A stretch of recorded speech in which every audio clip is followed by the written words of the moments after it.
Sure. And I'll take there's some big ones.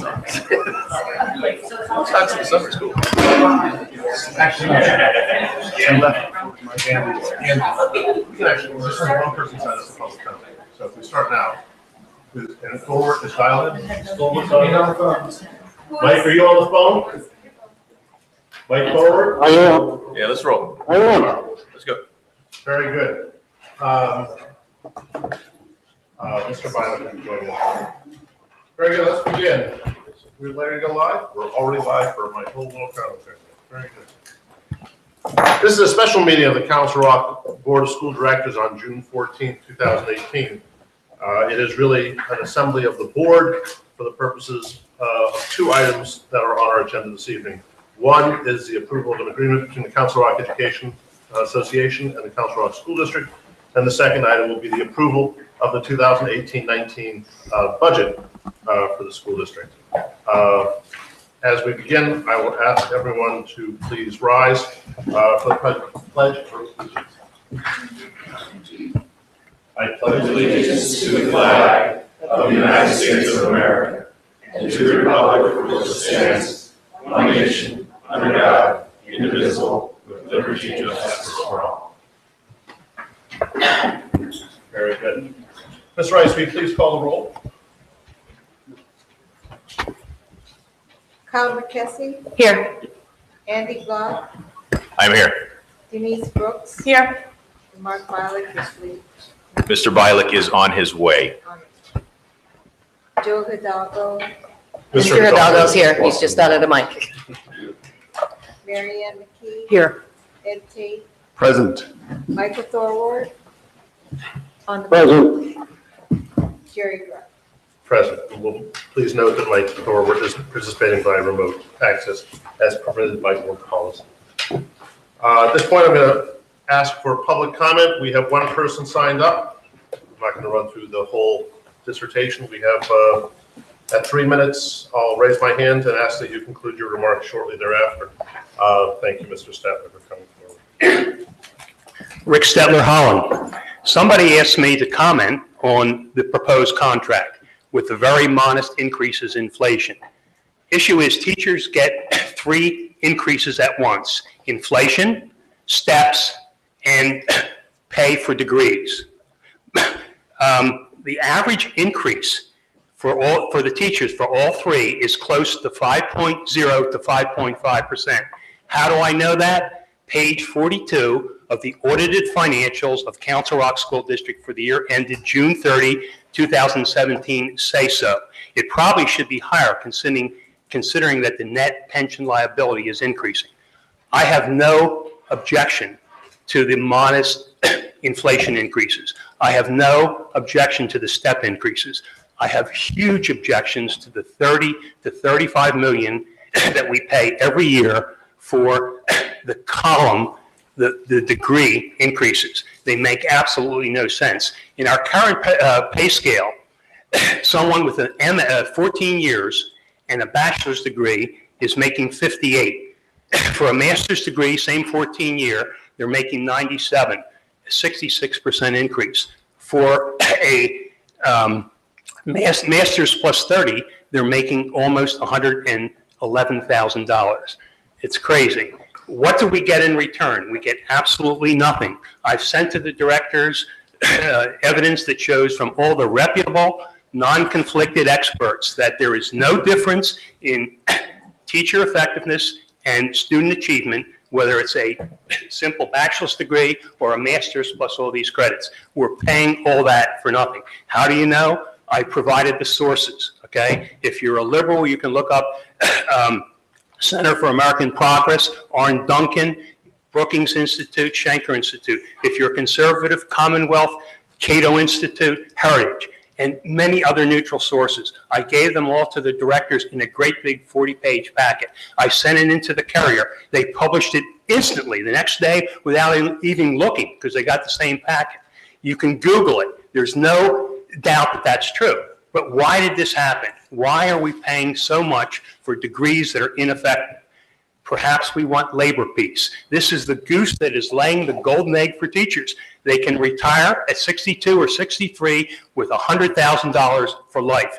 Maybe people are asking, why have you been paying this all along? If there's no effect, if the bachelor's degree is no more than the master's and they're no more effective as teachers, why year after year did we pay it? Okay, I'll swim the Delaware River if you guys will make some serious attempt to reform this part of the system. The system is obsolete. The system has to be changed. It's the 21st century. People are paid in this century for performance. Thank you.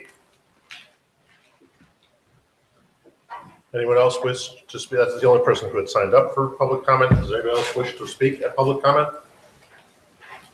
Very good. Thank you. Thank you, Mr. Stanley.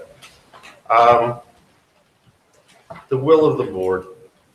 We have two important items. These are actually the two most consequential, among the most consequential items we do. One is the Education Association contract, and the other one is the budget. Let's take them in the order of the budget first, if that's all right. I think that has some justification to do that. Is all right? On to the budget. Oh, Mark is here. Never mind. Sorry, forgot you were here. Yep. Let's do. Well, that's what I was trying to do. But okay. Mark. It's my birthday. No. Is it really? It is. Tomorrow is Mr. Reinert's. And now everybody knows. Come on up, Mark. All right. Well, we're going to give you a present. We're going to get you out of your state. Let me have Mr. Fitzgerald is the special counsel who was hired by the board to negotiate with our labor union. The Council Rock School District has two distinct labor unions. We have CREA, which is Council Rock Education Association, which is our professional staff, as teachers, librarians, nurses, and a number of other professional skill sets. We also have a second organization, or bargaining unit as we call it, which is CRESPA, the Council Rock Education Support Persons. Forgot the abbreviation. Support Professionals Association. They are separate and distinct organizations. The discussion we have this evening is specifically around our professional education unit, which is CREA. And with that, I'll turn it over to Mark to present a high-level overview of what we've seen in the contract. I should advise the community as well. This proposal has been on the Council Rock website in its entirety. It's been on for a week. A summary has been on for 2 weeks. Very good, thank you. And the second thing is that the Council Rock Education Association voted on this same document, the tentative agreement that we're going to see presented this evening. And at their meeting earlier today, a majority of that association has agreed to the terms of this contract. So when the board sees it and reviews it, we will then have the opportunity to vote upon it. We've seen it in its entirety all along. Up to you, Mark. Very good. Good evening, everybody. What I wanted to do this evening was give a kind of a global review of the terms of the proposed collective bargaining agreement with CREA. A lot of this is information that is not new to you, but maybe to the public who might be hearing it for the first time if they haven't reviewed what has been online. What I thought would be important was go back to the beginning. And when I met with the board this winter, one of the things that I had shared with the board, and there was real support with regard to the initiative of a goal to center around where we wanted to go with bargaining. And as you see, the goal has been placed up on the screen. We were looking to negotiate a self-sustainable contract, and that was always very important from the perspective of our negotiating team, that this would be a contract that could live within itself and within its own means, and in the hopes that we don't have to look up in other places to cut to keep the contract going.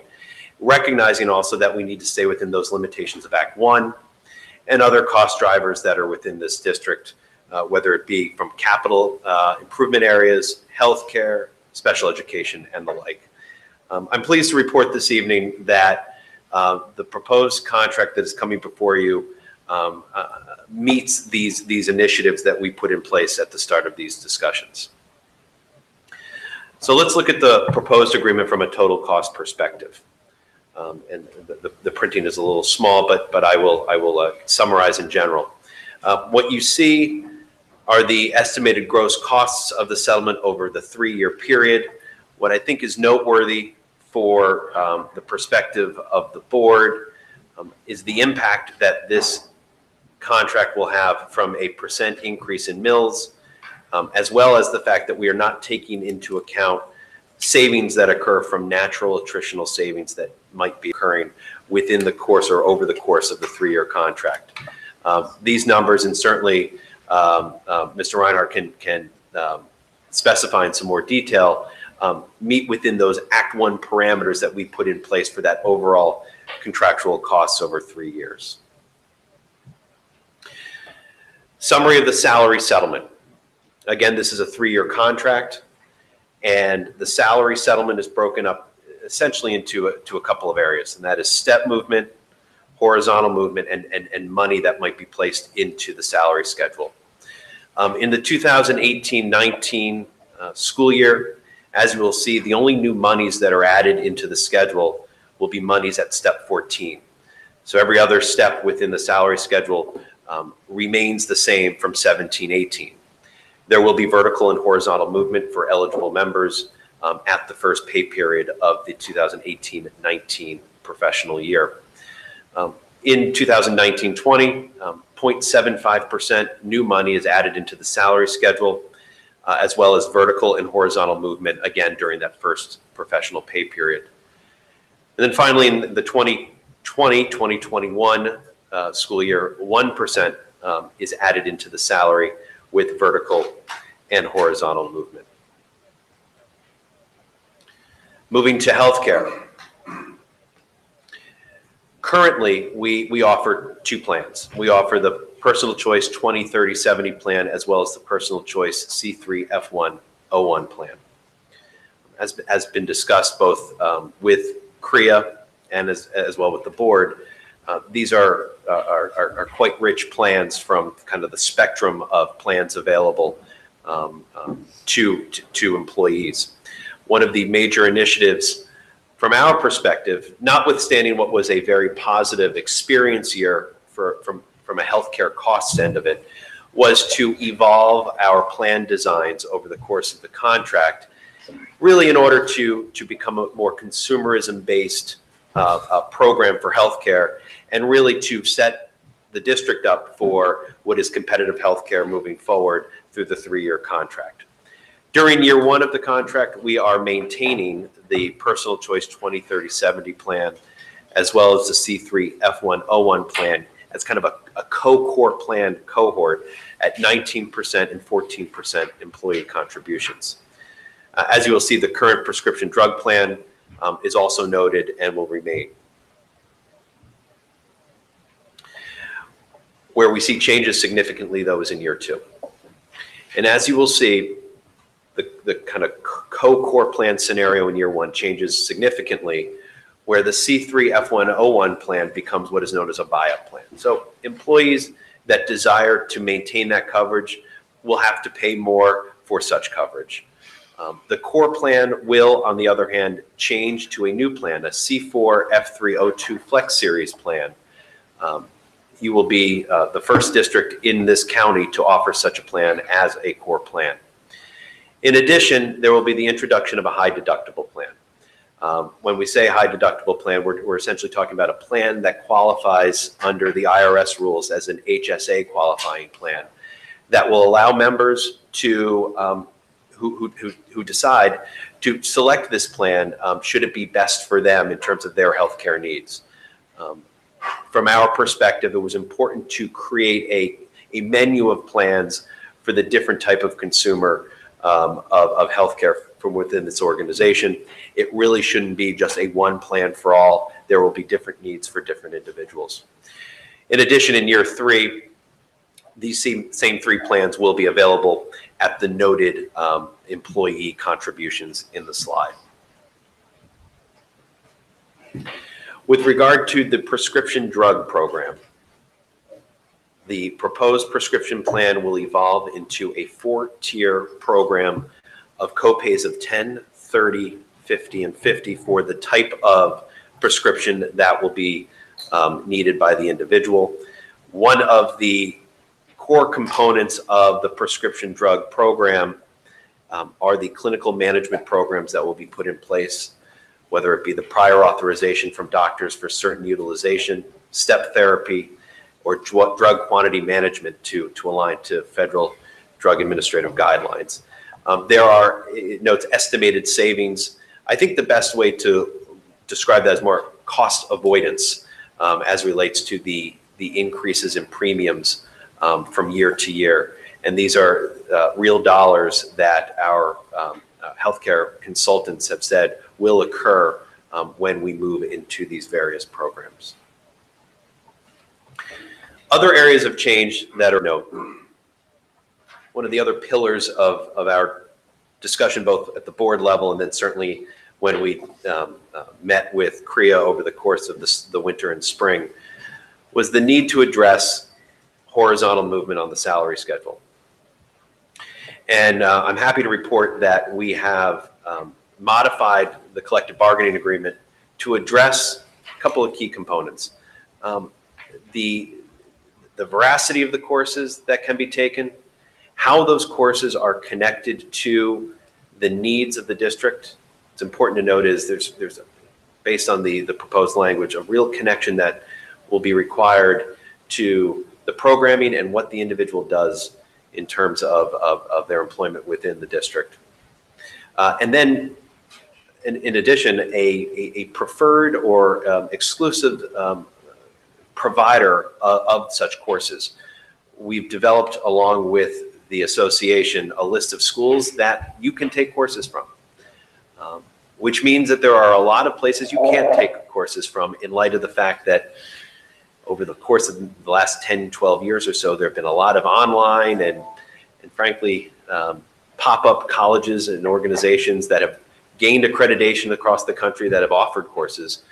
What we have in this contract is an assurance that these programs are going to be connected to what you do for the district at colleges and universities that we support and approve, which is something that, frankly, you do not see in other collective bargaining agreements currently.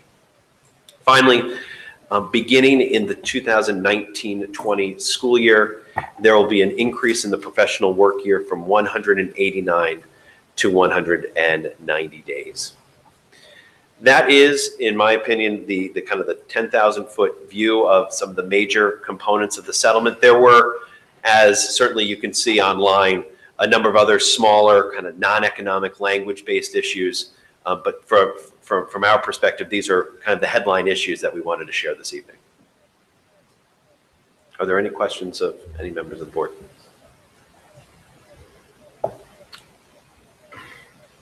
Thank you.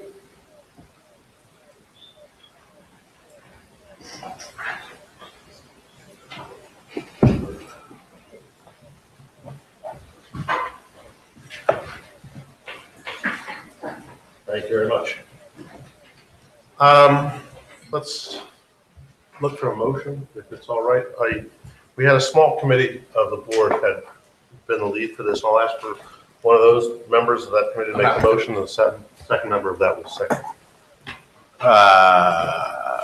Where are we? I move to approve the July 1st, 2018 to June 30th, 2021 agreement between the Council Rock Education Association and the Council Rock School District as contained in the attachment to this agenda. Second. Very good. What you heard was both Mr. Bialik and Mr. Tate. So all three members of Mr. Tate? They both said at the same time. Oh, I'm sorry, I didn't hear Mr. Tate second. Simultaneously. And I was You just, said 1, 2, 3, yeah, I was just going to reflect upon. So we have had, these were the three gentlemen who worked with Mr. Fitzgerald. I'm calling you a different name. Mr. Fitzgerald. I'll defer to Mr. Bialik. I'm sorry. By seniority. Okay, so I just wanted to start as we begin conversation. If anybody who was part of that negotiations team would like to start the ball rolling. Just a few comments. I take great pride in the fact that once again, the district and our teachers have reached an agreement and have maintained the effective partnership and the continuity that's so important to our students' success. You know, while others around us continue to struggle with labor distractions, I'm proud of our collective teams, the relationship we have, and the direct and collaborative approach that we continue to take to collective bargaining. Thank you to our administration, to Mark Fitzgerald. We had several Marks on the committee, so he's best known as Fitzy from here on out for their preparation, the communication, the facilitation of this discussion, and ultimately this agreement.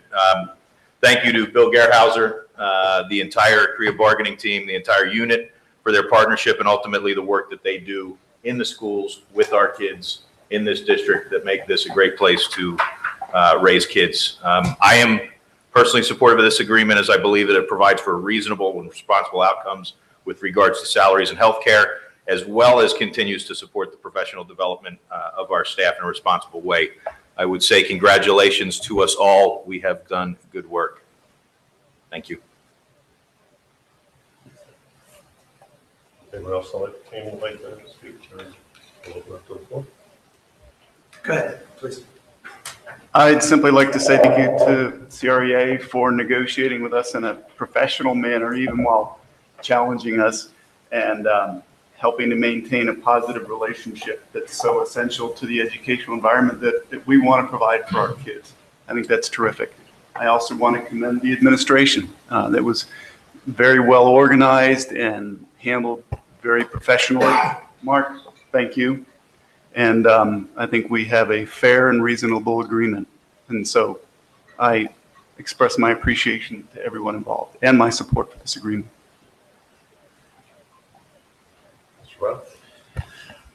You know, it was a very interesting process, and I appreciate the opportunity to be involved. The tenor of the negotiations was really surprisingly, I hate to use the word, but I just have to, collaborative. And I appreciate certainly the administration, my fellow board members who sat on the committee, and the association. I thought your ideas were great. The ability to kind of think out of the box, even if, you know, we didn't come to the same decision on both things. We hashed out many issues, and it was good for us to just be involved, kind of just so everybody knows. We just kind of sat there and listened so that we knew what was going on. But I think it's we've always had good relations with the association, and I think it'll continue into the future. And everybody does a great job for our kids, and that's what's most important, right? Okay. I'll have further comments before we vote, but they're my committee. When I call it. Yeah, it's fine. Thank you. Anyone else want to make comments at this point? I just want to say this is, I would like to thank the members of the board that sat and dedicated the time to this process, as well as to everybody else involved. There is, when I sit and I listen and we hear terms about settlement and negotiation and unions and bargaining, and obviously that's what we're doing, but this is the first time I've ever not been directly part of the process, but it really has never felt like that. And I'm so pleased and so proud of this district and our teachers and our administrators and this board and this administration for never having it feel quite like that, despite the fact that this is the language that we use and this is in fact what we're doing. I'm just so proud to be part of a district that comes to a table and sits down and has conversations and learns from one another, and that we get it done. And so I was not part of this process. I take no credit for it, but I am grateful to all of you that were. And I'm very proud. Thank you. All right. Yeah, thank you. I want to echo what I've heard from my fellow board members and take the opportunity to thank both of the bargaining teams as well as administration.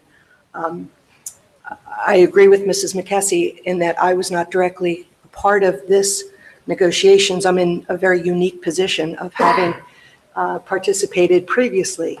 And I would be remiss if I did not take the opportunity to express my thanks and appreciation for the staff of Council Rock, for all that you do every day for our students, for our families, for our community. what you've been able to do and working together with the board is remarkable, and you deserve our appreciation and praise for that. Thank you. Ms. Brooks? I'll just echo what everyone's saying. I really appreciate the hard work of so many people involved. And I think that a lot of members of the public may not realize just what the volume of the work is and how many hours are put into it. And so I'm grateful that the approach that every member, both sides of the table, took to specifically the negotiations is no different than what's given every single day. We're all here working for the same thing. What's best for our district? What can we do for our kids? How can we work together? How can we continue to make our community happy and just continue to raise the bar? And I think that what this contract demonstrates is that it's a living, breathing document that does that. And by the very nature that the word collective is part of the word, by its very nature, I don't think that anyone can end up at a point where we're going to vote where you feel like 100% of everything you would hope this agreement would have is in the agreement. And I'm sure all of us, feel some of the sacrifices that were made. I'm sure members of the association feel that as well. But in my support for this contract, it is because I think we all largely achieved the things that we were hoping to achieve. And I am also voting just for the spirit of how this was worked on, and that it will continue to do the good things for our schools, our students, that we all can agree on. That's 100%. Anyone else? Sure. I will take the opportunity to thank the Teachers Association and everybody involved for your great work that you're doing. You're the front line to providing excellent education to our children. I think you've been very successful at that, and I wish you continued success, and want to commend you on the ongoing relationship you have with the board and history of working well together and avoiding issues. I think that's something that we've prided ourselves on and should continue to. And I just want to thank every member of the board, the three that were involved in the negotiations, and for working and putting your blood, sweat, and tears into it to come to this night. And to thank the administration for their part in getting to this time. Dr. Thorwart, I didn't see you raise your hand, but it's hard on the microphone to see that. Do you have any comments? I agree with Jerry. I would echo what everyone else has spoken. So I won't do too much from the speakerphone. Thank you. From my perspective, we've talked a couple, as the board has spoken about it. We've spoken much about process and the process that we followed, and not as much about content. And both are important. This board and this bargaining unit have a long history together. That's the nature of running a school district. And it's a long history of cooperation. In recent years, things have happened that could have otherwise been difficult, and were not difficult. They weren't difficult because both sides, if you will, but it makes it sound like it's oppositional. It isn't always oppositional. Both teams sometimes work together. We've had some difficult times in the past couple of years. At some points, we've had staff reductions. Those are not an easy thing to go through, and we've been able to cooperate both sides to make that as limited impact as possible. The union has agreed in recent years to what amounted to deferred adjustments in their salaries, where they actually held their salary till the mid-year, and that gave us some savings in those years by not giving them the initial bump that might have otherwise come. Silly, subtle little things which you don't realize how it goes to labor peace. Our contracts did not always end or begin coincident with the lack of a school day, in the lack of the school year, the interim between school year. And so what happened was, or when it happened, often put us at difficult spots for starting a new school year. It made it difficult. You know, was there going to be a strike? Was there not going to be a strike? Well, what should we do? The union, cooperatively with the board, moved that back to a date and time when we have the opportunity to sit together and speak without the temperature rising of anybody being felt like their back is against the wall. Some things in terms of content, and by the way, I don't know how the board will vote on this tonight. Sometimes it goes 9-0, sometimes it doesn't. And I look in the audience tonight at one of the members of the board, and a couple of years ago, I was very much opposed and very vocal about my decision not to vote for the board, for the budget as it happened, or sorry, the contract as it happened. And that was a fall. And then a few days later, we were at a football game, and I was standing next to one of the union leaders. We were still talking, we were still cooperating, we were still moving forward, because that's the way we've always done it. That's business, and there's personal. And personal, we always get along. Business, we can agree to disagree, but we don't have to be disagreeable. Some important things, which I really, you know, Mr. Fitzgerald passes on them quickly.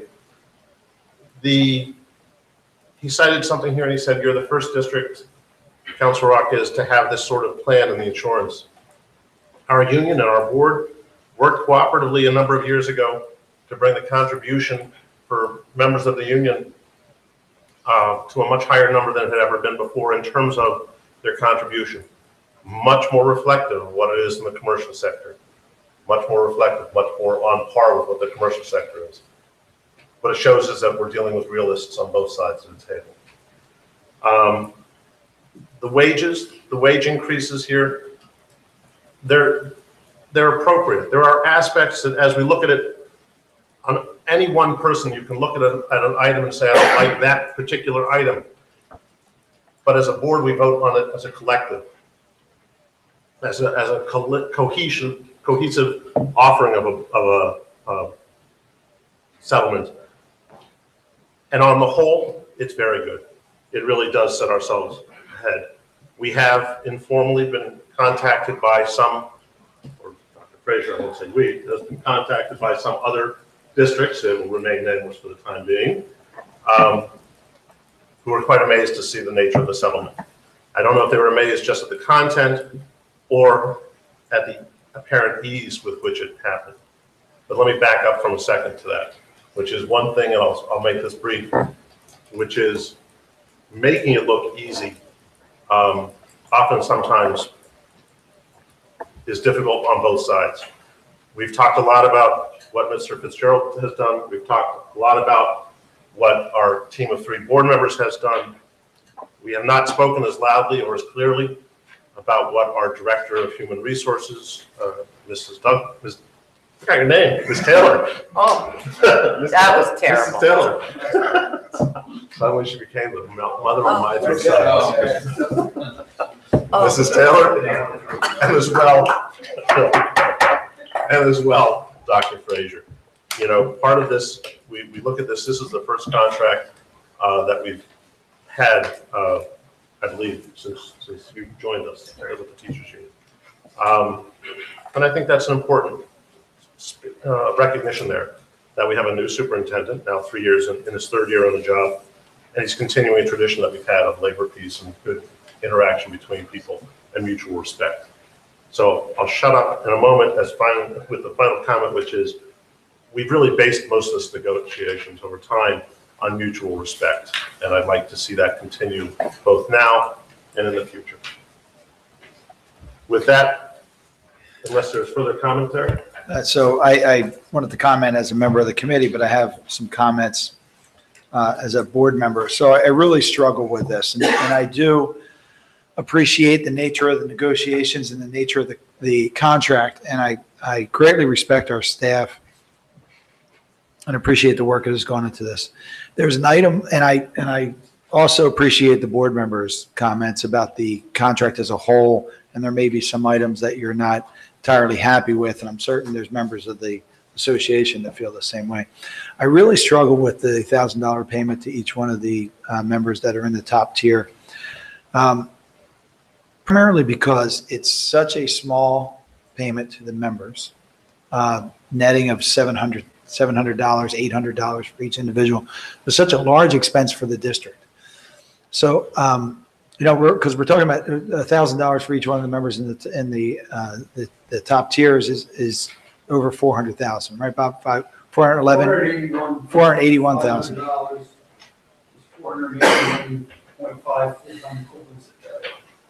And I understand that the increases have been modest, but the average increases for the folks in the top tier, if I'm being conservative, range about somewhere between 6 to 8% on average. You can correct me if I'm wrong. Some of them are much higher, some of them are lower. I'm looking at the averages. You're referring to last year's contract and. The last 3 years contract. Yes.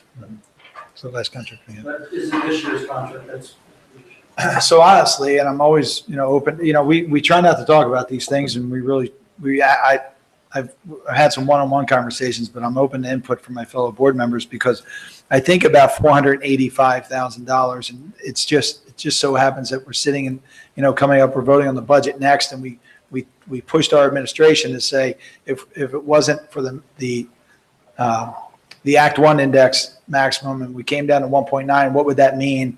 And that meant cutting 2 technology teachers, and it meant cutting this. And I think about the problems that we have funding our substitutes, and that makes teaching and learning more difficult in our schools. And what could we do with this $480,000 collectively instead of paying each member effectively $700 or $800?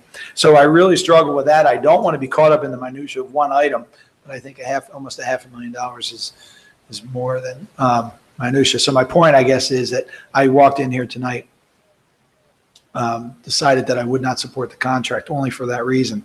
I'm wavering a little bit from the comments of my other board members, and if anybody wants to try to convince me, they certainly can. But that's where I'm standing right now. I got a point of clarification. When you speak of a 6%, a number of the persons are, when we look at our matrix of employees, there are 2 axes. Mr. Statler spoke to this before. One of the axes is the duration of their time with the district, and we'll call that the vertical axis. That goes down.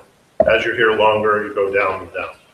And as you attain more academic credentials, which is what Mr. Statler takes issue with, just to give a framework, as you attain more credentials in a certain specified component, you move to the right. I'm trying to work backwards for the camera.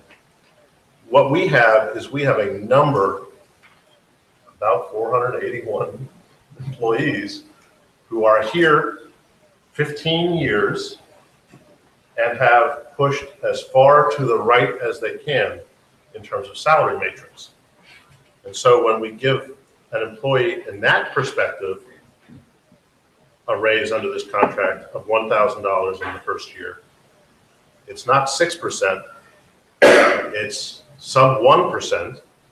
And then, because of the change in the insurance premium structure, what might have been $1,000 might change to be $600 or $500 because their insurance premium goes up. My point. So in essence, what they're getting for 481 roughly people is somewhere shy of 0.5% increase in that first year. When the consumer price index, I'll look to Andy, who always quotes us out. You probably know it offhand. I don't know the consumer price. 2.58%. 2.58%. So they're 2% behind if we just wanted that. Jerry, so you're misunderstanding me. When I reference the 6%, I'm looking at Mr. Reiner produced 2 analyses for us. One top step increase analysis and Masters plus 45 increase analysis. The average for, and Bob can correct me if I'm wrong, but we have top horizontal movement range from 1% to 27.63% across all the employees. That average was 8.90 for a total average of 6.75. That's the 3-year average over the last contract. I'm not talking about what the $1,000 is the average increase. That's not what I was talking about. But you understand my point. I do. I just don't think it aligns with my question. So my issue is that if we're giving these top tier employees this $1,000 bonus because they haven't received an increase or they're not going to be receiving a significant increase, but the average for the class, let's just call it, unless there's a better term I should be using, has been 6.75. and the net to the employee is $400 or $500 or $600, or let's call it $800, I don't know if there's value to the individual over the cost to the district when we're looking at almost $500,000. That's my point. I would just say this, I appreciate where you're coming from on the data point. And I think and I think Denise said it, if we look at different elements of this contract, we would be pleased with some, maybe not pleased with the other based on our individual positions on either side. And I think what we have to look at together is the totality of the contract, the impact to the district. Obviously, the financial impact to the district is really, really important. And you can't look at, in my opinion, any one piece. You have to factor the totality in, which increases what we spend every year on salaries, bonuses, on these contracts per year. I think the other thing that you have to consider is the downside of not getting a deal done. So that's goes back to the terms Kyle pointed out there. We've got to work together. We've got a great track record of listening to each other, understanding what's important, and drawing the line where we have to, and having the discussions, reaching the agreement that we need to do to keep the kids in the classroom and to keep our folks motivated and keep our constituents well represented from a financial perspective. So I would just to your question, tell you that I certainly respect where you fall. I with the data point, I don't disagree with you, but in the grand scheme of things, I would hope you would come along. But certainly respect where you're at. So if I could follow up on that, also with respect, it appears as if there will be at least 8 of us, if I'm just going around the room and seeing what this looks like, that will vote on this contract and will vote in favor of this contract. While I understand and respect your point and your position, you've stated your concerns, and I hear them. But I would ask you to consider that one, this would be great if this could be unanimous. Because you've made your point. Your point is heard and documented and understood. But these folks come to the table time and time again and give in ways that I don't see in other districts. And I do want that to continue. And I'm not suggesting if you vote your conscience, which is your conscience, and I'm not criticizing that, that changes. But I feel like we set a bar here. We set a standard. We set something that is different in Council Rock when it comes to contracts. And I think unanimous, if we are not close, does not harm anyone in my mind. But I certainly don't want to make you, I'm not asking you to vote in some way that is not your conscience. Can I clarify just the data that is being referenced? Because I just want to make it clear, because I know there's people out there that don't understand what I've done. I just want to make sure you know I've taken the segment of people that were on the matrix, the list of people that were on the matrix after last year's negotiations compared to this year's. And I've taken the people at the end of last year's negotiations who were at the top step. I then took them and further segregated them out and determined which people were at the same column and did not move horizontally. And then I showed another segment of people that were moved columns over. If you look over a 3-year period,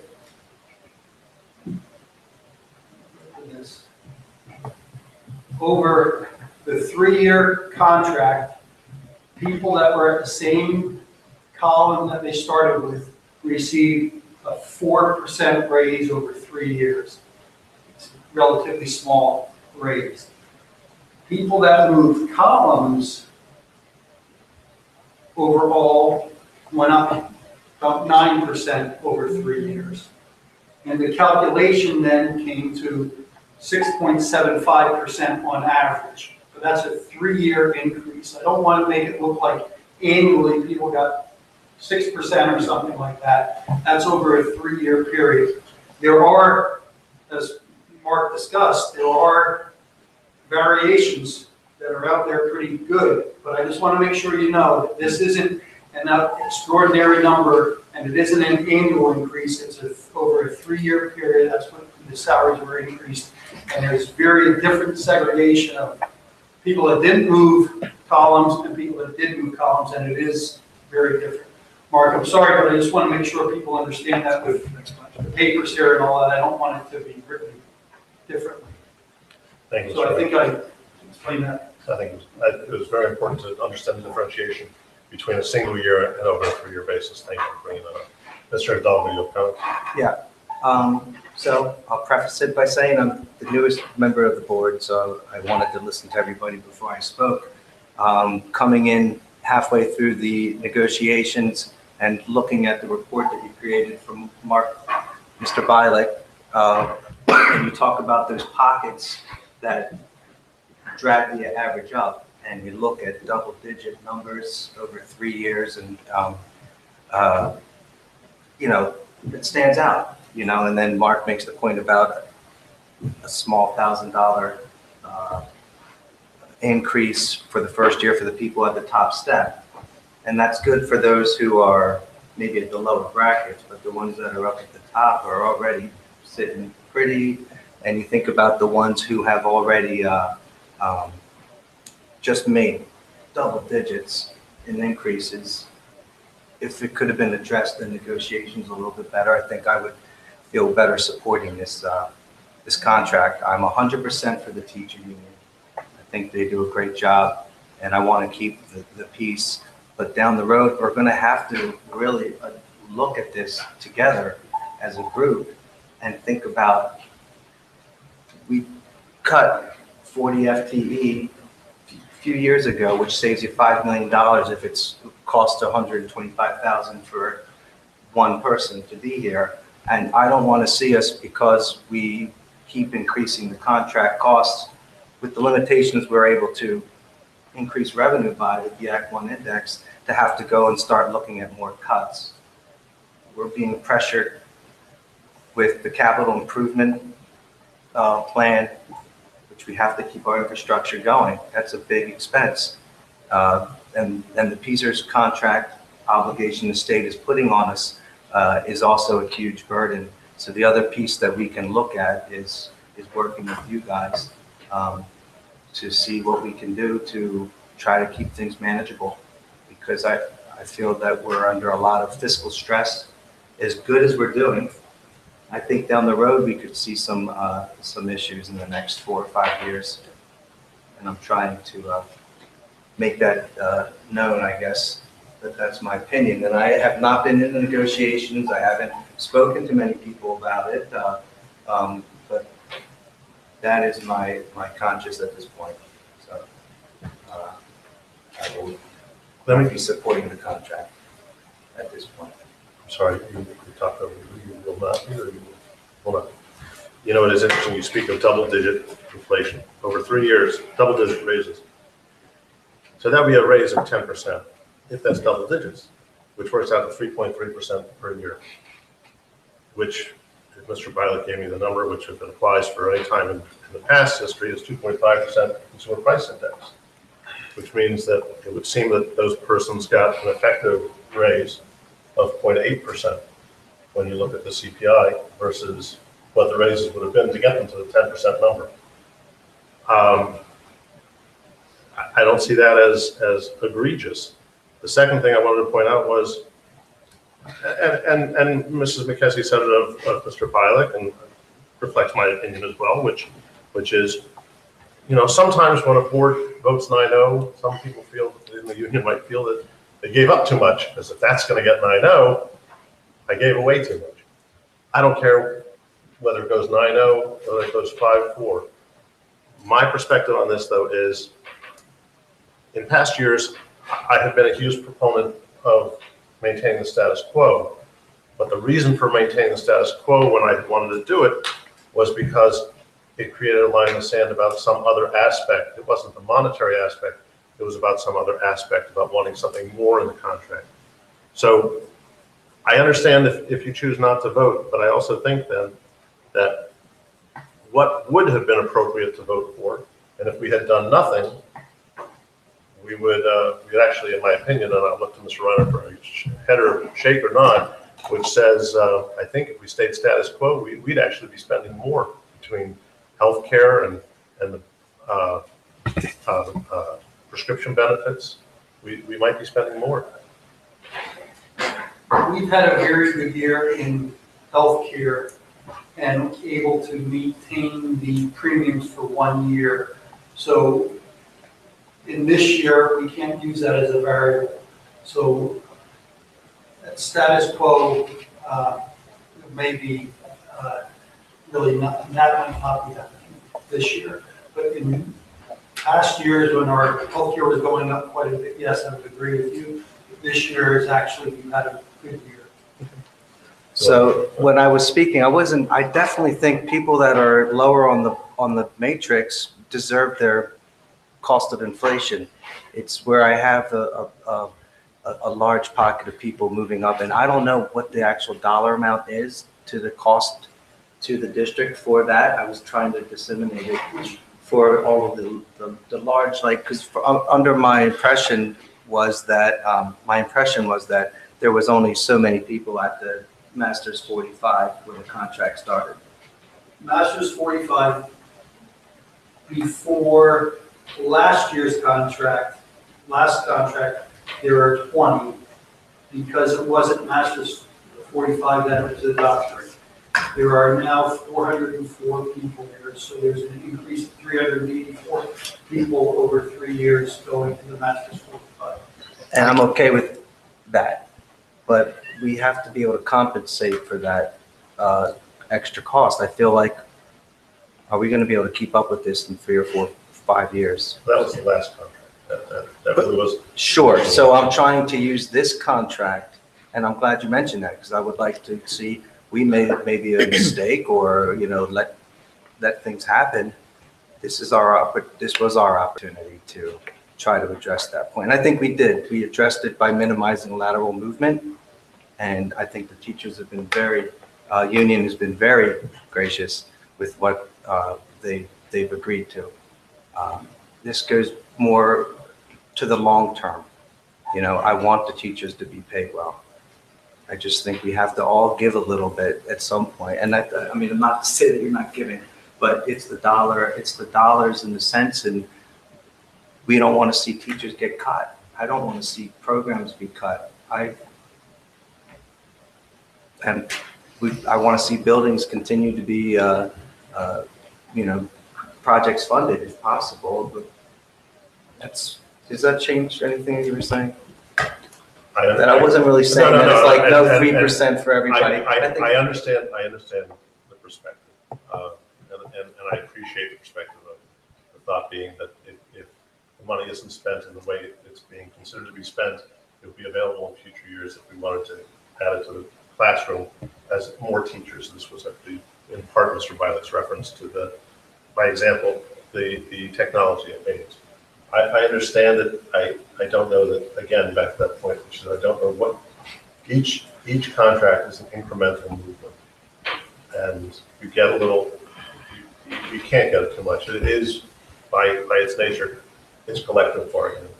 The union, and I am sensitive to it, they have to come forward, we have to work with them to come forward with something which attracts a majority of their membership.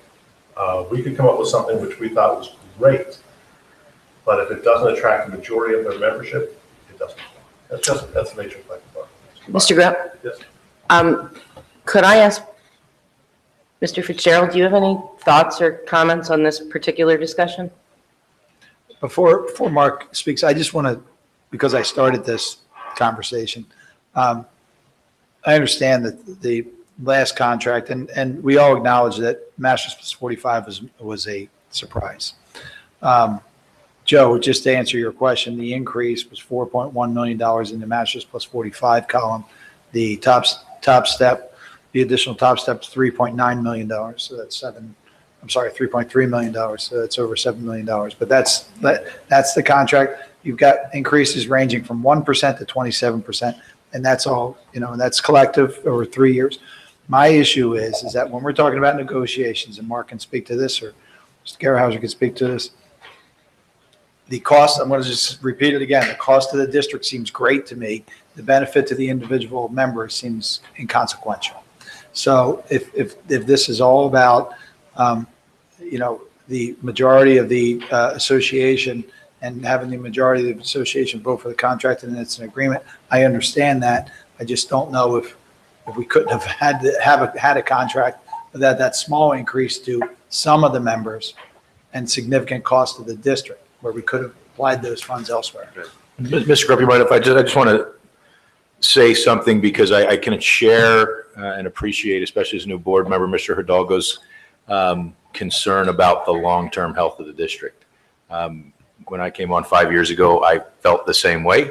I saw a lot of the challenges, whether they're Beezers, the facilities. I think what's really been impressive of this board's work over the last 5 years has been the way we've changed the outlook. So as you look at this contract in 1 year and start to get concerned about things, I have great confidence in the fact that over the course of the last 5 years, we've created a capital plan that looks long-term and come back to it every year. We've started to look at budget projections 5 years out. So from a fiscal perspective, we've got the ability to understand not just the context of a element of the contract or the contract in time, but the potential impact at least 5 years out. And from that standpoint, in addition to being comfortable with the overall impact, including retirements, the overall annual impact over the next 3 years based on this contract, I am also comfortable within the next 5 years. I'm not saying it's going to get any easier. And who knows what's to come, but I'm glad and proud that we're looking at it and looking at it in a good way. And as somebody who's been here for 5 years, maybe somebody who's been here for 18 or longer might want to weigh in. But I would say I think that we've got our eye on things as best we can at this point. A couple of things just to add to the discussion.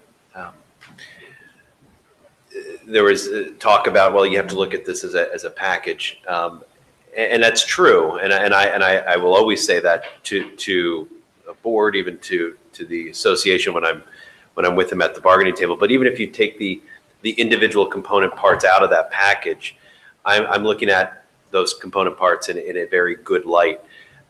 The salary adjustments and Mark, certainly I've heard your concern and you've been very open about that even during the process. The salary component is well within industry norms. And in fact, I would argue that the new monies that are being added to the schedule are lower than what we're seeing throughout the region. So the salaries, fit within that kind of within that standard that we're seeing out there. To Mr. Hidalgo's concern, the other component parts, whether it be healthcare or the changes as it relates to horizontal movement and tuition reimbursement, where we have significant prerogative and oversight over those types of courses that are being approved and where the courses are being taken, is extremely forward thinking. If there's concern about where this contract is and where it will get you in 3 years, I don't know if there is a better contract to put the district in that position, especially from the healthcare perspective, where we see such a significant change in the way we're going to be offering benefits. The Masters plus 45 issue, which was very evident at the table, and the association would be the first to tell you was a significant concern of the board. That is something that was addressed or unfortunately occurred in the last contract. But we were very mindful of the impact that has occurred, and those attempts to address that have been placed into this contract. Those 400 plus individuals that are at that Masters 45 column, well, they're not going back. But certainly we can put provisions in place to be mindful that we don't want to see that occur again. And that was a goal of the board negotiating team. There was one other question, and I think it was brought up about status quo. And let me say this about status quo.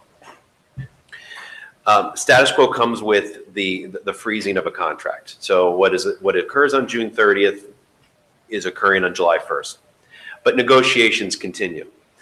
If the game plan is to rely on status quo in this day and age, I think that is a fool's errand, and let me tell you why. If this was 2010 or 2011, I'd say, yeah, you could probably wait out the association, likely get a year pay freeze, and then we'll figure out where we're going to go in a subsequent year.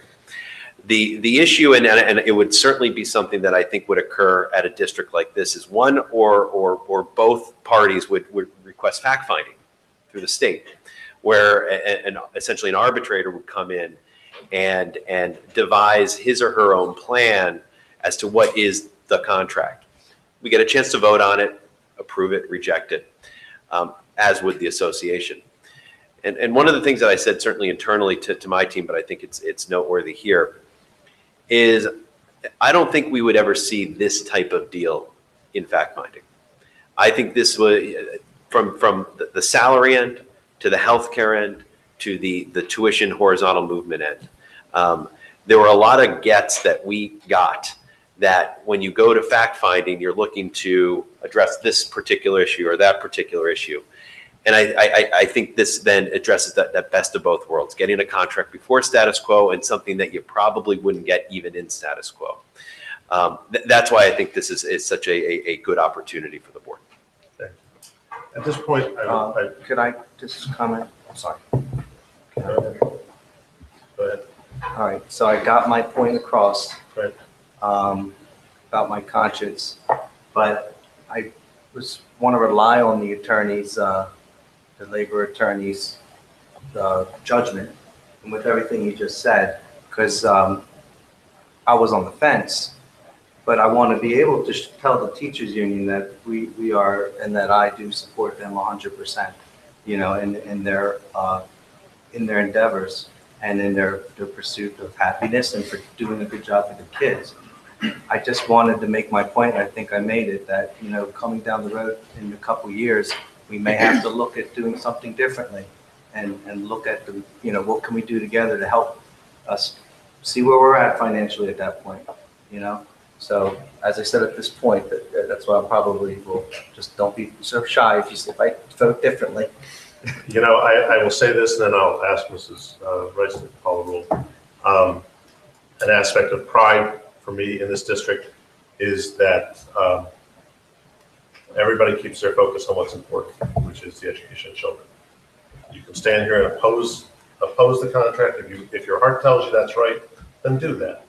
At the end of the day, it's not something that the union has ever taken personally. You can be as vocal as you want, as long as you're reasoned, and the union, the representatives of the union, and membership of the union, to a man and to a woman, have always been that perspective. And you can meet with them the next day and talk about something important in schools, and they'll respect that and move forward. Well, Mr. Graff, I'm sorry. At what point do we lose Dr. Thorwald? That's what I'm trying. I was going to move this to a vote. That's where Well, I'm sorry, Just let but me say one thing. Mark didn't answer my question, so I'd like to just get an answer to my question before we vote. That would be great.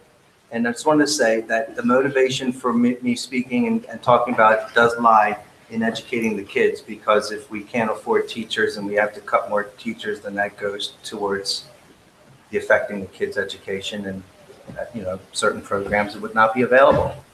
And I think fiscally we are in trouble in that sense if maybe revenue doesn't come in, or we can't keep up with Title I tax increase costs and everything. But thank you so much.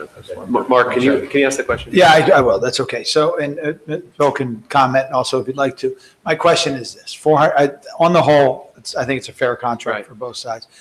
485 people are receiving $1,000 from the district, and net to them somewhere between $500 and $700 or $800, which again, I'll just repeat, seems like a small amount to them, large amount to us. Is that a pivotal point in the acceptance of the association in this contract? Is that a make or break issue, or is it something we could have done without? Well, I would say that was an important component to the settlement for the association. I can't speak for Bill or his team, but I do recall the evening that we had about 7 hours of back and forth, and that was a component that they needed for their membership in terms of their vote. In terms of level of significance, I don't know what goes on in their war room, but certainly it was portrayed to me as a key component to the overall settlement. Okay. Mr. Grubb. Okay, Mr. Tate. Thank you, Mark. I did not comment previously on the content, only on the process. I said previously I thought it was fair and reasonable. I want to point out two things. One is the word sustainable in the goal. I think that speaks to your concern, Joe. And that was something that was at the forefront of our thinking all along, was we want to keep in mind that this contract must be sustainable over the life of the contract to avoid us getting into some fiscal dead end. The other thing I want to point out is I'm really thrilled by the fact that the association agreed to add a day to the contract year. That's really significant. And that day, if I understand correctly, will be used for professional development, which is associated with our institution of professional learning communities, which is a very important initiative for our students. So I love the fact that we're adding a day to the school. No problem. Can we move to this? Very good. I would suggest, Mrs. Rice, that you call the roll. Have we lost Dr. Thorwald? Mike? I am still here. All right, thank you. I won't be for very long though. Yep, we're going to call you first. Mike will call you first. Michael Thorwald? Michael? Yes. Okay. Jerry Grubb? Yes. Denise Brooks? Yes. Mary Ann McKee? Yes. Joseph Hidalgo? Yes. Andy Block? Yes. Mark Violet? So I appreciate everybody's conversation. I know it took up a lot of time. I'm going to vote yes for this contract. Kyle McKessie? Yes. Edward Tate? Yes. Congratulations to the union. Congratulations to the board on settling a just and adequate and fair contract. Mr. Gerhauser, would you like to make a moment before we lose Mr. Thorwald? Dr. Thorwald. I'm sure we've lost Dr. Thorwald. Dr. Thorwald, have you departed from us at this point? Would you like me to depart? I'd like to listen for as long as I can. I'll stick around till 8:30 for you. That's fine. I'm trying to make it step up a little bit because we're trying to get to the budget side of it. Yeah. Bill did hear me. He waved me off because someone was talking to him. Mr. Gerhauser is the president of the Council Rock Education Association. Yep, Mr. Bill Gerhauser, president of CREA. As Mr. Rupp and I had talked about, or we exchanged comments when the TA was released, this is another example, and board members, all of you recognize the same thing. This is another example of how well the association and this school board work together for the benefit of the district as a whole. Our members are teachers who want to be remunerated in a way that is appropriate for the work they do in the area that they live. They have kids that go to the school district. They live in the school district. So it is, again, just another fine example of how well we work together. And it is, to Mark Violet's point before, negotiations are what they are. They get contentious. We find ways around it. We solve the problems. And at the end of the day, we wind up with another good agreement for both sides. So thank you on behalf of our 857 members. Thank you. Thank you. Fantastic. And if I may, and I'll be brief because we've been at this for a while already here this evening, I want to offer my congratulations to the board as well as to the entirety of the membership of CREA. And to our CREA members who are watching out there, please know that your leadership did an outstanding job. And I am just humbled and very appreciative to have had this experience and this opportunity with you. So we have our leadership in the room here this evening. So from Bill Gerhauser to Cindy Neroff to Rosalie Felchek to Christine Bailey, Joe Messina, Ken Hinchy, Mark Dolan, and Dave Deal, you all deserve to be shouted out because you all did an outstanding job. Thank you certainly to Mr. Fitzgerald. You led us very well, and it would not be just to also not thank Mr. Greg Mole, who served as PSEA Uniserv rep during this process as well. To my colleagues, Mr.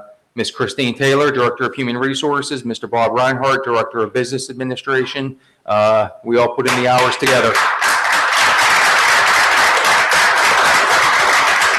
And again, to Mr. Bollock, Mr. Tate, Mr. Block, very, very much appreciate your vantage points, your time and your sweat equity into this process as well. So congratulations to you. Again, congratulations to the whole board as well as to CREA. Thank you. Thank you, Dr. Frazier. It is not anticlimactic. We continue at the pace, moving on to the approval of the budget for the 2018-19 school year. If it's all the same, can we have the motion first, and then Mr. Reinhardt will make his actions on that. Do you want to? Violet, would you like to make the motion? Sure. I move to approve the Council Rock School District 2018-2019 fiscal year budget and tax resolution with a tax increase of 2.4%, equating to a 2.897 mils as contained in the attachment to this agenda and subject to final solicitor review. Second.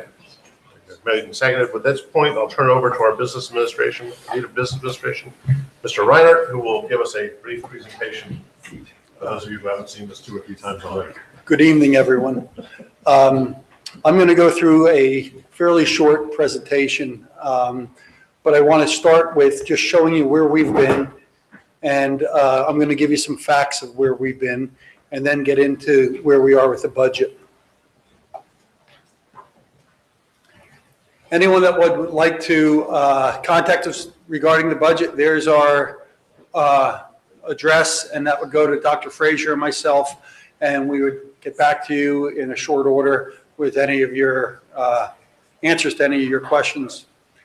And you've seen this before, but it's something that I want to remind everybody of. But we have faced challenges everywhere through 2011-12, all the way to 2016-17. We had budget deficits of $14.2 million and $14 million. And because of that, over those period of times, we reduced staff by over 105 full-time equivalents. In addition to that, we negotiated with Aramark to reduce their staff, and we got additional savings of $468,000.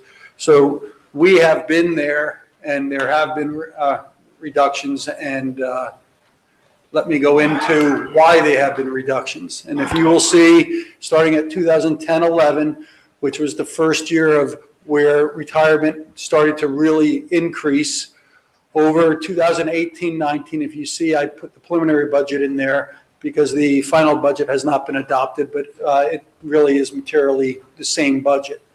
And you will see there's 2 areas that should be highlighted. Over that period of time, our budget increased by $41,300,000.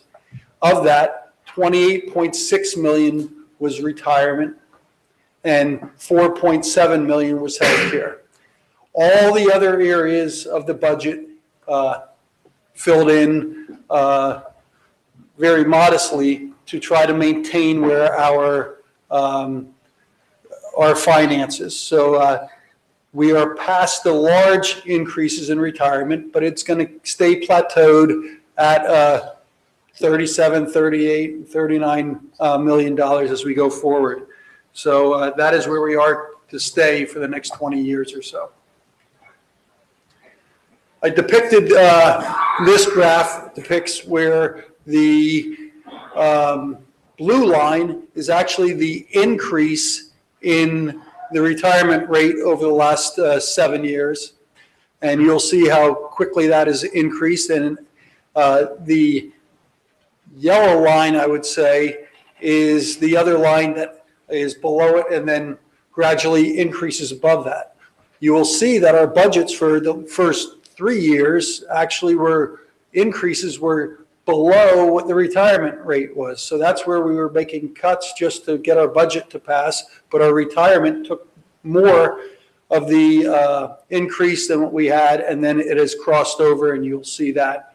And then finally, the orange line at the very bottom is our tax increases, which has not kept pace with the increases in all the other expenditures. Property tax trends I want to show you where in 2010-11, where we started, we had no tax increase into 11-12. Then you'll see the 1.7%, 1.3%, 0.61%. And then the next year is a 0.25%, and we eliminated per capita taxes. That was worth about $450,000, where we took actually one of the nuisance taxes away, and we're able to do that. So that year was like a net zero or even a decrease in some cases, right? Correct. I don't know who you were yet. Yes. 2016-17, we did go up 2.4%. 17-18, we went up 2.5%. Now I want to show you our fund balance. And you will see our fund balance started in 2011-12 at $28 million. It did increase after that to $29.4 million. And that was the place where it was the highest of the, I think, the history of the district. 2013, we lost 1.3 million. And you'll see as we went down in 2016, it went down $4.5 million to the $24 million that it is right now. So our fund balance is decreasing. And what I need to tell you is that that is the biggest barometer of where we are. And a quickly decreasing fund balance will have a dramatic impact on future tax rates. If you remember back in, I think, 2000, 2001, 2002, after taxes not being raised for 3 years, fund balance went down significantly, and taxes were raised in that first year, 12.8%, then 8.4%, I think, and then 5%. That was just to be able to get us back on another financial footing. I will tell you, with the Act 1 index today, we have no ability, unless the community would vote for a referendum, to increase taxes at anything close to that rate. So it is more concerning to me than previous to be able to maintain and manage your fund balance. I think that's enough said with that. Okay, what I do want to show you now is, this is a chart showing the preliminary budget, which is the top. You'll see the revenues, and you will see that the May 10th Finance Committee meeting, I went over those adjustments to the preliminary budget. You'll see the column next to it is what I've done for the final budget, and there's some good news in that. As you will see, if you look at the bottom line, the use of fund balance is $4,091,000. But after I did some of the calculations, I was able to increase funds available for the Girls First program, the middle school program, that it was not originally in there. I have $12,700 in the budget now for that program. That was something that was a program that some board members were hoping that we could get in our budget. Previously, it was paid through a grant with the St. Mary's Hospital, and that now has gone away. But now we're able to fund it, if not in full, in a pretty good aspect of it. So those are the numbers where we are. Let me go over the property taxes. I'm going to be going from the top left to the top right and then down. There's 4 actually different calculations. The top left is showing you that the current millage rate is 120.71. The percent tax increase is 2.4. So that is the Act 1 index, and we are proposing a 2.4% tax increase. So that is an actual millage increase of 2.897 mills for a total 2018-19 millage rate of 123.607. If everyone sees that, that's how the rate is calculated. To the right of that is now where you remember we get our homestead, farmstead money, or our gambling money, or tax rebate money. This year, we're receiving $5,433,000. We also have $20,000 of funds that were not distributed for various reasons this year. So we have a total amount of funds to be distributed of $5,454,000. We have 19,936 homesteads and 46 farmsteads. You do the calculation, just taking the total amount of the allocation, dividing it by the number of homesteads and farmsteads, and you will get that we have an allocation reduction for every homestead and farmstead of $272.96. Does everyone see that? What was last year's number? We're going to go over to the next side. To the left bottom shows historically where our numbers were. Last year was $281.10. This year's is $272.96. So it's our homestead has actually been reduced by $8.14. Do you see that, Jerry? Okay. Now to the calculations on the right is really just showing you what's happening in the an average taxpayer, and it's based on assessed values. And you can see it starts at $30,000, does the calculation of the gross tax increase. Then we have to add back the $8.14 because last year they got $8.14 more of a reduction than this year the taxpayers did. So that's the combination of the homestead rebate, changing that, and also the tax increase. Does everyone understand these four calculations? Now, this is really just showing you this current year's budget and comparing it to the final budget. This is a very top-level review of our budget, and I would encourage you to go onto the website if anyone wants to look, and the board has a copy in front of them at each of their spaces with our full budget document, and it gives you significant detail to this analysis. One thing I do want to point out is if you compare last year's use of fund balance of $4.2 million, should you pass this budget, the use of fund balance has gone down by $4,091,000, so it's down $109,000. That is putting us in a better, although minor, but a better financial position than the year before. So we are in a better overall position slightly than the year before. Also, one of the things we did is with the additional earned income tax that we were able to find and also interest rates going up, we were able to replenish or increase our debt service by $600,000. And rather than we were concerned about using $2.7 million of fund balance for debt service that was over our budget. Now, this year is the only year that we're going to have any variance there, and we have sufficient funds to cover our debt service, and it will be no use of fund balance. And I will tell you, I am very, very happy that we're able to do that. That was important to me. Final notes. The final budget includes a 2.4% tax increase. It does reestablish the $600,000, as I said before. We added back 2 professional FTEs to continue the support of the elementary technology integration specialists, meaning that we also have that at the middle schools. So we added it at the middle schools and we maintained it at the elementary schools. I think that's very important. I think it was a big aspect with the board to make sure that happened. And finally, we provide the funds to continue the middle school Girls Unlimited program. Although that's a highlight, and it's only $12,000 in comparison to the other numbers, I think it was important that we were able to do that this year.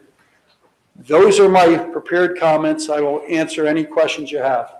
Hopefully answer any questions you have. Could I just make a comment that Dr. Thorwart did have to step off the line and said he did not want to interrupt you while you were in the middle of your presentation, but He is no longer with us due to a work I am going to obligation. turn this off and sit down. You good with that, or does anyone want to look? Questions or commentary regarding? So I'll kick it off if you don't mind. So, Bob, well presented, first of all. You kind of skimmed over this increase in $250,000 in investment revenue to the district. I'm a little disappointed by that, but because I think that's vital. Would have never got it without you. That's what I was here. So are you saying Mark's because of confident. that, we actually don't have to raise taxes as much? Is that what you're saying? We can keep programs in the Well, we're school. gonna be able That's to what it's all fund about. balance. Right. That's great. So kidding aside, this is I guess my fifth, is our fifth or fourth fifth budget? So for the public and the board members who are new, the first time I sat here at this table, and something I've said every other single time, but the first time I sat at this table, we basically looked at the budget in the vacuum in the 1 year. And that, for me, made things very, very difficult. Fast forward where we are today, a lot of these slides we really didn't have before. Bob does a really great job of compiling our history, where we've been, knowing, because it's easy to forget these things, knowing the amount of full-time employees that we cut over the years is significant. Because a phrase that you would hear from me year over year is, I can't vote for a tax increase unless I know it's absolutely necessary. Right? In previous years, I haven't had that feeling. What we've evolved into is the history that Bob has given us and 5-year forward projections. Andy mentioned this before. We didn't have that before. Now we have 5-year forward projections with different scenarios. That helps me in my decision process.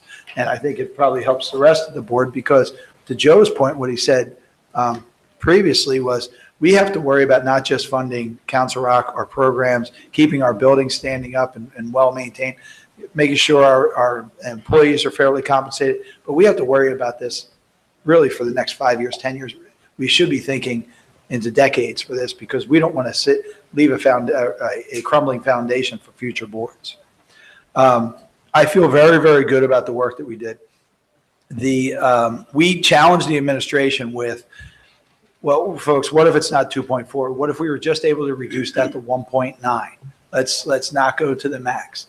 And in the past, we've asked questions like that, but I'll tell you that I didn't get in my opinion, the kind of answers that we got this time. And they basically said we have to eliminate the elementary technology teachers. We'd have to delay purchasing textbooks. We'd have to eliminate the debt service, the $600,000 of debt service, which not only pays our debt down faster and makes it more affordable in the future, but also affects our credit rating and all these different things that the ripple effects that you just may not be aware of. We had cuts in special education, cuts in buildings and grounds, but things that I am not willing to give up as a board member. So for the first year, I will be voting to approve this 2.4% tax increase. I think the work is good. Bob's smiling. I'm looking at the look of Mr. Reinhardt. Thorn in Bob's Happy side for the last birthday, 5 years. No, listen, folks, it's got nothing to do with the fact that even though we were able to bring an extra $250,000 per year in extra revenue, it still is absolutely necessary in my opinion. We could not forget about a zero tax increase. We could not bring it down to 1.9% tax increase without greatly affecting the quality of education to these students, and that's what's most important. Mr. Block. First, I want to thank Mrs. Thomas, who is not here, but she started this process. She facilitated this process. It allowed for myself and Mr. Bialik as co-chairs to pick things up in a place that was very, very good. I also want to thank Mr. Bialik for his partnership. I think when Bob heard that two of the most conservative, likely the most conservative voting records were coming to work on the finance chair, that there probably wouldn't be a chance to get much. And I am really appreciative of the work that Mr. Reinhardt puts in. Unless you get to see it every day, you can't even imagine. And you know the stress that he goes through this time every year. It's a little bit of fun to watch. It's certainly worthwhile with the incredible work that he does. And I don't want to dismiss the great work that he did before we got here, but how he's been able to help us feel more comfortable doing what it is that we do. So thanks to both of you. Thanks to all our peers. I thought we had good engagement through all of the meetings.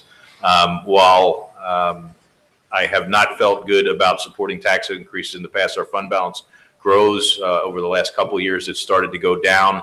But consistent with everything Mark said, we are making significant investments back into the district in an environment that continues to only get more challenging. So for us to be able to do that, I think that's a pretty darn good place to be. It's a testament to the entire administration. It's a testament to all of us pushing on the things that are important, both fiscal conservatism, but also the need to put the right programs in. There were things like the girls program and the technology specialists that people just jumped up and said, hey, we have to do this. So again, as I said on the contract, I think we've done great work here as a group, and I would encourage all of my peers to support Mark and I with this budget. Ms. McKee. Yeah, I just wanted to jump on something Mr. Block pointed out. First of all, thank you, Mr. Reinhardt, for your excellent work and that presentation.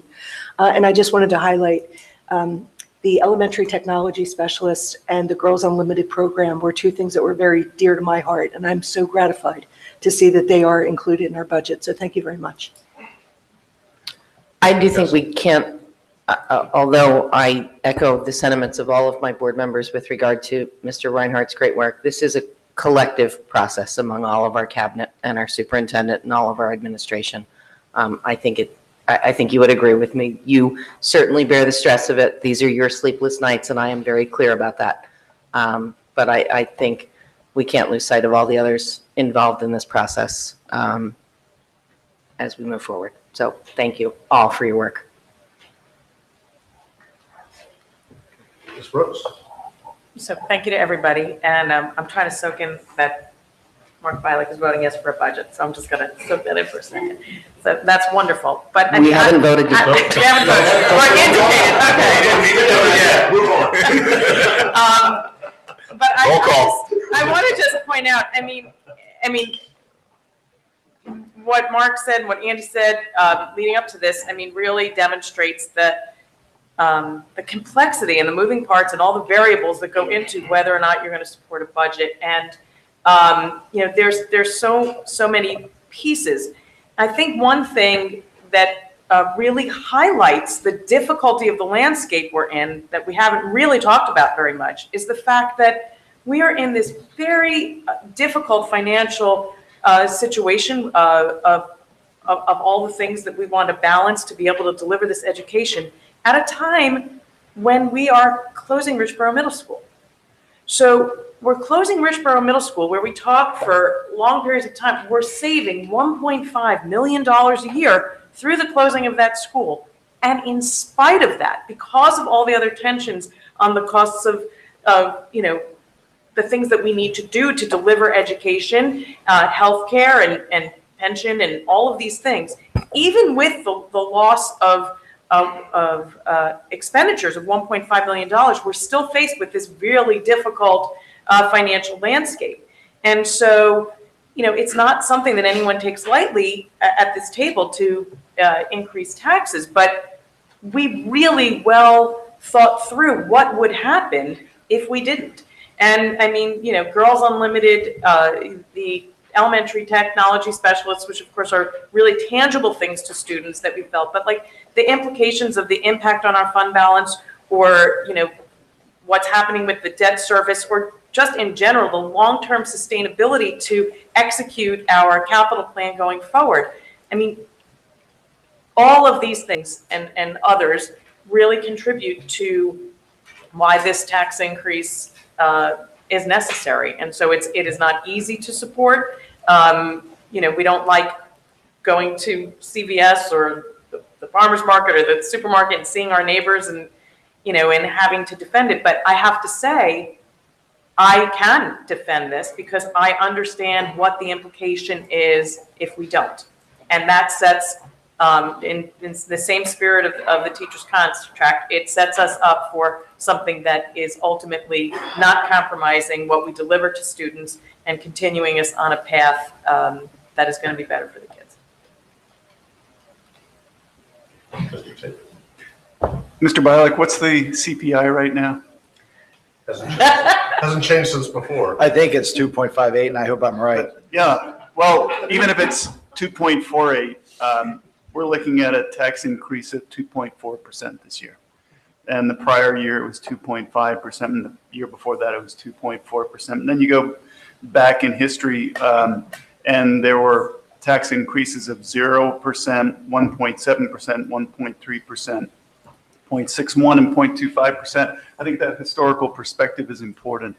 This district and the board has done an excellent job of managing the finances in a very conservative way. And so I have no problem defending the tax increase that we have to implement this year in order to meet our costs. The only other thing I would say is on a continual basis, Mr. Reinhardt, Dr. Fraser, the leadership of this district, and the board work to contain costs, to find ways to economize. Things such as, we talked about the additional $250,000 in investment income. Things like that add up. The work that we do to manage pharmacy costs and healthcare coverage. It is a year-round effort to manage this budget. It's not just every June where we pass a new budget. It's year-round, and I think the district can be proud of the way it manages its finances. Mr. Hidalgo, I think you're going to. I just wanted to really call a shout out to Bob Reinhardt for amazingly what a great job he does with the numbers and Excel sheets, and that's my kind of guy. So I just wanted to say he does a great job with what he's doing. He's an asset to the community, and I think everybody's already piggybacked off of what Mark said, but this is a necessary tax increase in this budget. So for me, it's there are a number of things that keywords come to mind. We spoke before, or I spoke before, during the contract. It had to do with respect. It had to do with mutual respect between that agency, that organization, and the board. The key word for education in Council Rock this year was kindness. And that's kind of the key word there. And I think one of the aspects that emphasizes our budget process really comes down to trust. Mrs. Brooks spoke to it. This is a many-headed hydra. There are many complex parts moving here. Mr. Reinhardt, as is his nature, has been sweating the day away between worrying that his numbers are exactly correct, and they were, on the teacher's contract, worrying that his estimates are appropriate and correct and will carry the district forward to take care of concerns that Mr. Hidalgo, Mr. Bialik, and many other board members have expressed. And I believe they are. If anything, they are probably more conservative than we need to be, but better to be pleasantly surprised than disappointed. And so it comes down to trust. We also talked, about maturity on the board. A few weeks ago, we had an item before the board which had support of enough board members to pass, but one of those board members was not here. And that board member stepped forward and said, look, the mature thing to do is, for the betterment of the district, I'll go and vote for something which I may not fully agree with, but I know that would just delay it a week or 2 weeks, and I'll vote for it because that's for the betterment of the district. Maybe it doesn't reflect my exact feeling, but that's where I go. And I think that's the same thing we look at when we look at this. And I know that everyone has their own little item. Mr. Reinhardt has called out the leadership or the girls technology thing. I don't know that I was entirely supportive of it for some reasons, not that girls don't have a role in technology, but just in terms of equity. But that's my choice. But that doesn't mean that I'm looking at a $240 million budget and going to argue it about a $12,000 item. There's an element of trust here. We go into this budget with an assumption of this is where money's going to go, this is how we're going to spend it. We have to trust Dr. Fraser, pick her name right, Mrs. Taylor, and a number of other people, because during the course of the year, things will change. A student will present, Dr. Lambert, a student will present with exceptionalities and we need to adjust our budget to account for that. A student will need a special aid. Something will happen in a building, and we'll need to do something with it. And these people we work with, as the paid administration of the district, go through and they find the money in and they make compromises within the budget. So I'll repeat it. This year for trust, for education, it was kindness. For the contract we just settled, it was mutual respect. And really for the budget, it's trust. And I think that I look at, and I am sure I speak for the entire board based on comments that were made here this evening regarding Mr. Reinhardt, regarding you, Dr. Frazier. There's an element of trust with regard to the numbers that have gone into it, and then as we go through the year, the administration of the numbers. And so without any further comment, I'm going to ask for roll call. And I am going to be specific, as we have alluded to before, Dr. Thorward has stepped off from the meeting. So roll call, please. Edward Tate, Yes. Jerry Rupp, Yes. Denise Brooks, Yes. Mary Ann Key, Yes. Jessica Brown, Yes. Andy Block, Yes. Mark Violet, Yes. Jesse, Yes. So that passes with the unanimity of the board members present, 8 votes. At this point, we would normally move on to public comment, and we will. I will advise the community that immediately following this meeting, there will be a meeting across the hall, which is our regularly scheduled finance committee meeting. It is across the hall. I thought it would be here, but they wanted it across the hall. And so at that meeting, we will be discussing another set of agenda items. So in the interest of time, I'm going to ask if there's any if there's any public comment. There's none. Thank you very much. Saves me reading that commentary. New business, old business at this point. Point of order. I have no objection to continuing here if no one else does, just to make things easy. It's a matter of staff. Is it? We have it set up to be on. Okay, it's fine. On YouTube and all that over there. Yeah, That's fine. over there already, having it ready. Yeah, I apologize. It was my impression that, that's. And I gotta run up and get our stuff. I kept that upstairs. Okay. The only question I have, which I asked here in this forum because it may have a different audience, was a question of the administration board comment. The graduation is live streamed on YouTube, is it not as well? Yes, that is correct. Okay, there have been a number of questions that have come up in various commentary boards between south and north for parents who are not traveling in. They want to know if they can see it live. And so the answer is that our graduation ceremonies, both of them, which are this coming week on the 20th. Wednesday, 4 o'clock north, 6 o'clock south. They will be live streamed. No other board comment? Yes. Yes, go ahead, Mr. Policy committee is Monday night, which is a change to the calendar that we implemented a couple of months ago. So I'm just reminding everyone, policy committee is Monday night. And you're invited to dial in. Very good. We will attempt to dial in with the Hangouts feature itself direct. No other commentary. We're going to adjourn. I have yes, I'm sorry. just an announcement that there was an executive session on a personnel matter on May 24th, which I attended by phone. The rest of the board attended in person. That's all I have, Mr. Rupp. Very good. With that, we will consider the meeting adjourned. Thank you all for participating. Good night.